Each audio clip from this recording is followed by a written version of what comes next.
মোচা দেখে দিও না কিন্তু খোঁচা, কারণ এটা খুব উপকারী জিনিস।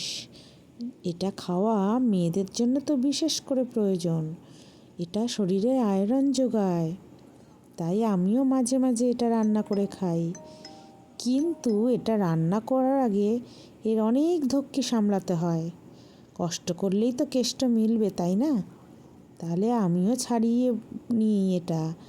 আগের দিন রাত্রিবেলা এটাকে কেটে কুটে গুছিয়ে রাখতে হয়, কারণ এটার মধ্যে প্রচণ্ড কষ আছে। সেই কষটা বার করার জন্য একটু নুন জলে ভিজিয়ে রাখতে হবে কেটে কুটে গুছিয়ে। আর আমি এটা বানাবো ছোলা আর ডালের বড়া দিয়ে। তা চলো, বসে গেছি আজকে আমি কেটে কুটে গুছিয়ে রাখছি, কারণ কালকে এটা রান্না করব।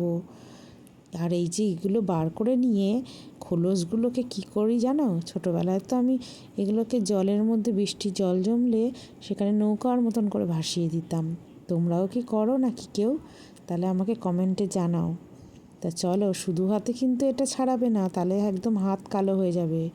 হাতে অবশ্যই সর্ষের তেল মেখে নেবে।